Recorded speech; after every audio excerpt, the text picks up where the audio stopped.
RCB ವಿರುದ್ಧ KKR ತಂಡಕ್ಕೆ ಭರ್ಜರಿ ಜಯ, ಸೇಡು ತೀರಿಸಿಕೊಂಡ ಗೌತಮ್ ಗಂಭೀರ್.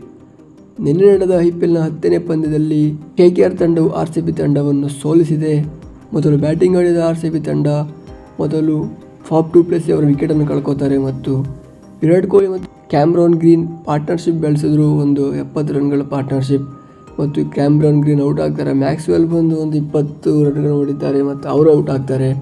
ಕೊನೆಯಲ್ಲಿ ದಿನೇಶ್ ಕಾರ್ತಿಕ್ ಮತ್ತು ವಿರಾಟ್ ಕೊಹ್ಲಿ ಅವರ ಪಾರ್ಟ್ನರ್ಶಿಪ್ಪಿಂದ RCB ತಂಡವು 185 ರನ್ಗಳನ್ನು ಗಳಿಸ್ತಾರೆ ಮತ್ತು ಚೇಸ್ ಮಾಡಲು ಬಂದ KKR ತಂಡವು ಪವರ್ ಪ್ಲೇ ತನ್ನ ಆಟವನ್ನು ಭರ್ಜರಿಯಾಗಿ ಆರಂಭಿಸ್ತಾರೆ. ಸುನಿಲ್ ನರೇನ್ ಮತ್ತು ಸಾಲ್ಟ್ ಅದ್ಭುತ ಆಟದಿಂದ RCB ತಂಡದ ಗೆಲುವನ್ನು ಕಿತ್ಕೋತಾರೆ ಮತ್ತು ಔಟ್ ಆಗ್ತಾರೆ. ಅದರಿಂದನೇ ಸಾಲ್ಟ್ ಔಟ್ ಆಗ್ತಾರೆ ಮತ್ತು ವೆಂಕಟೇಶ್ ಅಯ್ಯರ್ ಮತ್ತು ಶ್ರೇಯಸ್ ಅಯ್ಯರ್ ಅವರ ಅದ್ಭುತ ಆಟದಿಂದ KKR ತಂಡವು ಗೆಲ್ತಾರೆ RCB ವಿರುದ್ಧ ಮತ್ತು KKR ಗೆದ್ದ ಮೇಲೆ 3ನೇ ಸ್ಥಾನಕ್ಕೆ ಹೋಗ್ತಾರೆ. RCB ತಂಡವು ಸೋತ ಮೇಲೆ 7ನೇ ಸ್ಥಾನದಲ್ಲಿ ಉಳ್ಕೋತಾರೆ. ಮತ್ತು RCB ಅಭಿಮಾನಿಗಳು ಈ ಸೋಲಿಗೆ ಕಾರಣವನ್ನು ಕಾಮೆಂಟ್ ಬಾಕ್ಸ್ನಲ್ಲಿ ತಿಳಿಸಿ ಮತ್ತು ವಿಡಿಯೋ ಇಷ್ಟ ಲೈಕ್ ಮಾಡಿ. ಮೋರ್ ಇನ್ಫಾರ್ಮೇಷನ್ಗಾಗಿ ಈ ಚಾನಲ್ ಸಬ್ಸ್ಕ್ರೈಬ್ ಮಾಡಿ. ಸಿಗೋಣ ಮತ್ತೆ.